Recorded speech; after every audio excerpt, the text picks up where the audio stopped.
As human beings, we like to blame a lot of things for why we gain weight or can't lose it. As a cardiologist and a personal trainer, I talk to people every day, even if it's in just clinic, but mostly at medical conferences.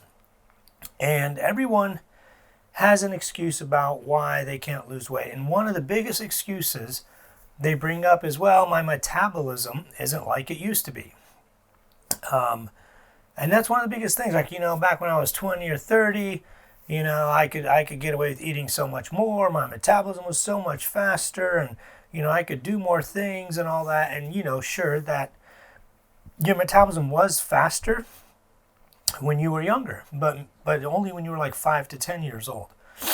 After that, from your 20 to about age 60, your metabolism doesn't change a whole lot. And we know this now with absolute certainty because Dr. Herman Ponzer, who's a very famous metabolism expert. He's been studying human metabolism since, I believe, about 2007 or 8 maybe.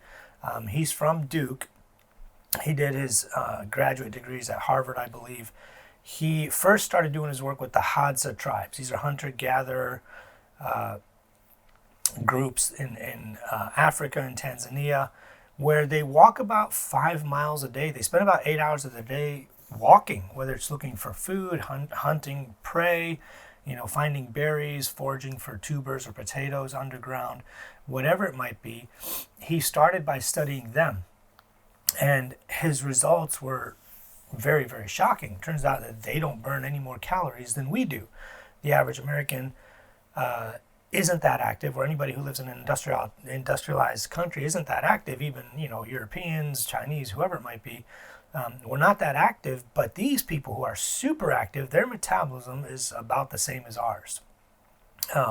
So what Ponzer and his group did is they took people all the way from age like almost zero, like newborns, 5-6 months old, up to 95, and they had them drink doubly labeled water. Doubly labeled water is a whole other topic, but briefly, you take like the oxygen in the water, for example, and instead of 16 neutrons, you make it 18. It doesn't change the taste or anything. It's not radioactive. It doesn't do anything. You drink it, and then they can measure the amount you excrete in your urine, and they only really need a few drops, but they can tell by the percentage of how much of it is converted back to its original form, how much metabolism or how much burning you're doing. And it's super accurate. This was like a huge breakthrough in the 1950s when they discovered this. Obviously, it was super expensive to do back then, but now it's quite common and doesn't cost as much. So they looked at people from age 0 basically to 95, and they plotted their metabolism. And guess what? From age 20 years old, to about 60, there's really no change in metabolism. And I'll put the chart up here or maybe on this side. And after age 60, your metabolism only drops by 0.7% per year. And if you actually look at the chart, you will see that it plateaus almost up to about age 85. Up to about 85, your metabolism still doesn't change a whole lot, which says a lot. So first of all, what are the takeaways? Obviously, it's not your metabolism. I know we are always looking for excuses. We're always trying to find reasons why we can't lose weight or why we can't do this and all that. So first of all, if you want more on this topic, I highly recommend Dr. Ponzer's book called Burn. It's a really thick book, but it goes through everything, including all the anthropology of our human ancestors and their metabolism and what they used to eat and what they don't eat, why calories out, which is what I've been talking about. I've been lecturing for about 20 years on this. Calories out is very difficult to change. Calories out is like activity. No matter how active you are, you can only change your calories out, or the amount of calories you burn, by about 3 to 5%. Actual exercise activity is about 3 to 5% of your total daily energy expenditure. So no matter how much you exercise, you're not going to burn that many more calories. Look up a lecture that I did on here called The Constrained Model of Exercise. You can't outrun your diet, or you can't outrun a bad diet. It's one of my YouTubes. Look it up. But basically, no matter how much you exercise, the amount of calories you can burn is capped. It's called the constrained model of exercise. We used to think it was unlimited. The more you run, the more you walk, the more you do whatever, the more energy you expend, the more calories you burn. That's not true. Your body caps it. And humans, according to Ponzer's most recent work, humans only can realistically use about 2,500 to 3,000 calories a day for men, and about 500 less than that, 2,000 to 2,500 in women. Of course, if you're large and muscular or, bigger, it might be slightly more, but for the majority of human beings, you burn about 2,500 to 3,000 calories a day, or not burn, but like you need that many calories per day. Now, people have said to Ponzer, well, how come metabolism goes down? Is it because their lean body mass goes down? As you get older, you have sarcopenia, which just means you lose muscle mass, your lean body mass goes down. That's not true either. They corrected for lean body mass. They actually did that. So your metabolism goes down because your cells don't generate as much metabolism. They don't work as hard. So that was obviously very clear as well.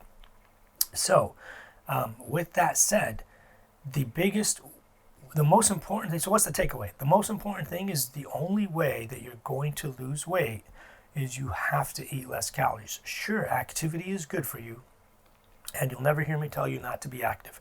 You should be active, you should pick things you enjoy and start doing them.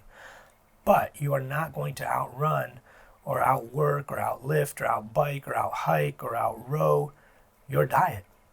Your metabolism is your metabolism. The only way you can get in less calories than you need is by actually not eating them. And I want to make that very clear. I get into arguments with people all the time. People come up to me and say, Dr. Allo, I started running. I run 25 miles a week and all this. Actually, they did a study on that. There was a recent study. It's not recent, but it was published recently. For 2 years, they took men and women who are overweight, and they had them run 25 miles a week, literally 5 miles a day for 5 days a week. And the men did it, the women did it, and they looked at them. After 1 year, the men lost 5 pounds on average, and the women lost 0 pounds. So in 2 years, if you want to run 25 miles a day, feel free. You're not going to lose any weight. Anytime you do a new thing and start a new activity, you will lose some weight, but then your body quickly adapts and then it stops. Look at my video called, I started doing this new thing, why am I losing weight? Because it's a new thing, it's a new stimulus, you still haven't figured it out yet, your body's still adapting to it, but very, very quickly you'll adapt and you gain the weight back, if not more.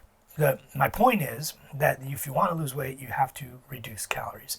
And it doesn't even matter how. I'm completely diet agnostic. You could eat whatever you want. You just have to eat a lot less. And that's what I tell all my patients, all my clients, anybody who ever asks, eat the foods that you enjoy, because you're going to have to be able to stick to this for a very long time. Eat the foods that you enjoy, just a lot less. And if you don't believe me, just look up all the other YouTubes and studies I've done. There's actually one that I did called the Twinkie diet. You could actually eat only Twinkies and still lose weight as long as it adds up to X number of calories. Now, it's not as nutritious, doesn't have as many vitamins and minerals and antioxidants as, say, fruits and vegetables or a balanced diet or a Mediterranean style diet, but it still works. If your goal is just weight loss, it will work. That's all I have to say. It's really not your metabolism. Let's stop making excuses and stop trying to find outside reasons why we can't lose weight. If you're trying to lose weight and you really want to lose weight, the best way to do it is to not consume as many calories. And if you want more detail, look at my book, because you don't want to cut your calories really, really low either. You want to cut your calories just enough to cause weight loss. You want to be at the highest calorie count that you can while still causing weight loss. Because if you drop way too low, you have all other kinds of issues where you actually then will drop your metabolism. So we don't want to do that either. It's kind of complicated. Well, it's actually simple, but it's very nuanced. So grab my book. It's listed below, and we'll go from there.